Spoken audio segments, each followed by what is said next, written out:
Hello दोस्तों, पुण्य की जड़ पाताल में कहानी का भाग 9। पंडित जी सबकी तरफ देखकर कहते हैं, क्यों पंडिताइन, बोलती बंद हो गई? अब बोलो ना, क्या करें? राजा हमारी बेटी से विवाह करना चाहते हैं।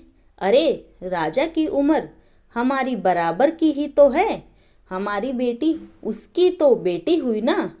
अब क्या करें? पंडित जी गुस्से से पलंग पर बैठ जाते हैं।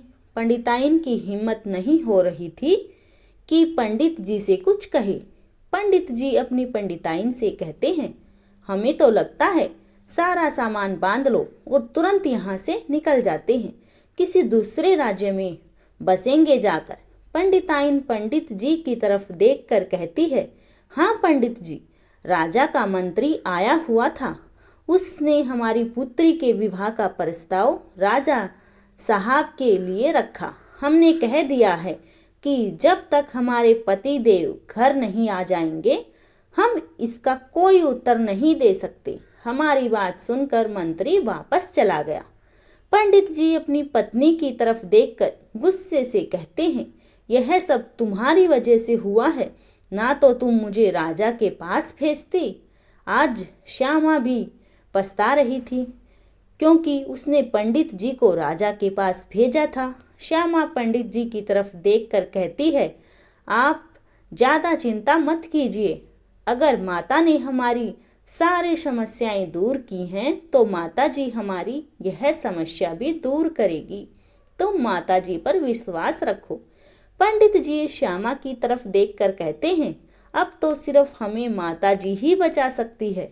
पंडित जी खटिया से उठकर आंगन में जाते हैं और वहां रखे पानी से नहा धोकर अपने घर के अंदर आते हैं और माता जी के मंदिर में बैठ जाते हैं।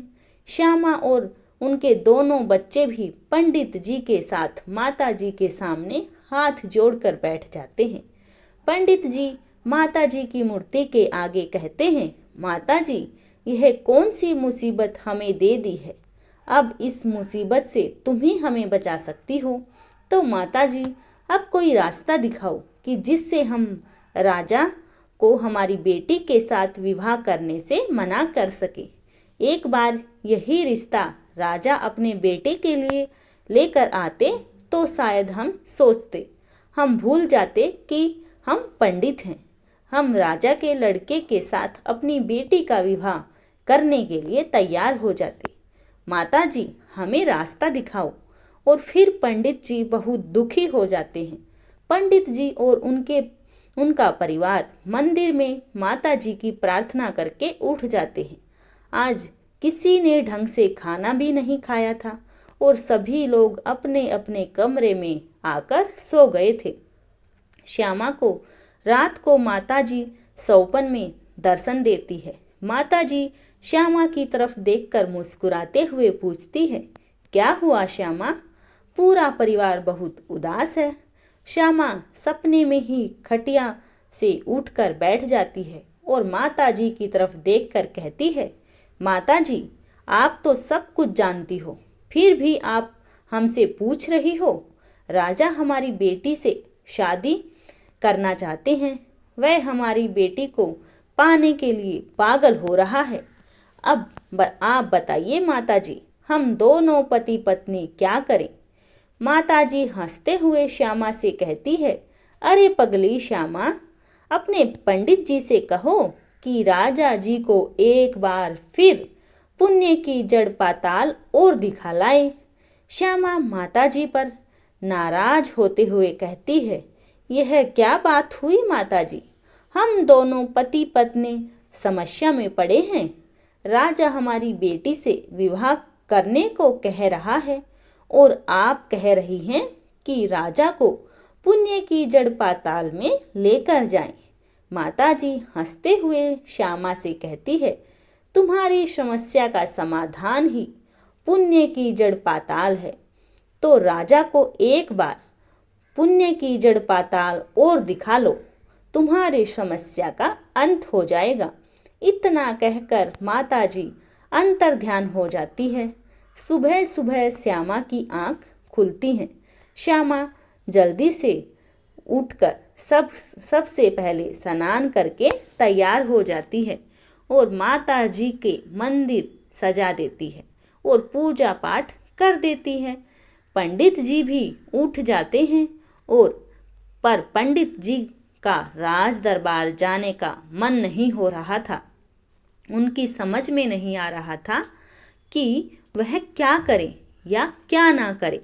तभी श्यामा पंडित जी से कहती है, पंडित जी तुम जाकर स्नान करो, हम तुम्हारे लिए कुछ जलपान का इंतजाम करते हैं। पंडित जी गुस्से से अपनी पत्नी की तरफ देखते हैं और कहते हैं, हम यहाँ चिंता के मारे मरे जा रहे हैं और तुमको जलपान की पड़ी है। हम कोई जलपान वलपान नहीं करेंगे और ना ही आज राज दरबार जाएंगे। श्यामा पंडित जी के गुस्से भरे चेहरे को देखती रहती है। श्यामा हंसते हुए पंडित जी के चेहरे की तरफ देखती है और कहती है, पंडित जी आज तुम राज दरबार जाओगे तभी तो हमारी समस्या का अंत होगा। माता जी ने हमें बता दिया है कि तुमको क्या करना है। फिर श्यामा पंडित जी से कहती है, माता जी ने हमें बता दिया है कि तुमको क्या करना है। पंडित जी उत्साहपूर्वक श्यामा का चेहरा देखते हुए बोलते हैं, हाँ हाँ बताओ हमें क्या करना है। श्यामा पंडित जी से कहती है, तुमको राज दरबार जाकर बस इतना कहना है, राजा जी पुण्य की जड़ पाताल में, और राजा से कहना है, राजा जी आज आपका पुण्य की जड़ पाताल दोबारा देखने का टाइम आ गया है। चलिए आज मैं आपको पुण्य की जड़ पाताल दिखा लाता हूँ। पंडित जी श्यामा की तरफ देखकर कहते हैं, तुम तो ऐसे कह रही हो जैसे हम कहेंगे और राजा तुरंत तैयार हो जाएगा। मान लो उसने इनकार कर दिया तो? श्यामा पंडित जी को समझाते हुए कहती है, ऐसा नहीं होगा। माता जी की कृपा से वह इनकार नहीं करेगा। बस राजा जी को पुण्य की जड़ पाताल दिखा लाओ। पंडित जी अपनी पत्नी से पूछते हैं, अगर पुण्य की जड़ पाताल राजा को हम दिखा भी लाए तो उससे क्या होगा? हमारी समस्या तो वही बनी रहेगी। श्यामा पंडित जी को फिर समझाते हुए कहती है, माता जी ने कुछ सोच समझकर ही कहा होगा कि राजा को पुण्य की जड़ पाताल दिखा दो। जाओ तो सही, जब उनको पुण्य की जड़ पाताल दिखा लाओ तो कुछ ना कुछ तो होगा। तभी तो माता जी ने कहा है। पंडित जी अपनी पत्नी की तरफ फिर से एक बार देखते हैं और बेमन से खटिया से उठकर श्यामा से कहते हैं, ठीक है, हम स्नान करके तैयार होकर राज दरबार जाते हैं, देखते हैं क्या होता है।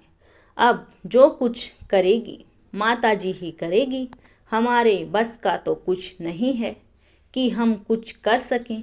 उसके बाद पंडित जी नदी में जाते हैं, स्नान करके आते हैं, लेकिन जलपान नहीं करते और भूखे ही राजधानी की तरफ चल देते हैं। पंडित जी जब राज दरबार में पहुंचते हैं तो देखते हैं कि राजा बहुत खुश थे। मंत्री ने उन्हें बता दिया था कि उस लड़की की माँ ने कहा है जब उसके पिता आ जाएंगे तब उनसे बात करके ही जवाब देंगे। जब से राजा ने यह बात सुनी थी तब से राजा और ज़्यादा खुश थे। उन्हें यकीन था कि वह राजा है।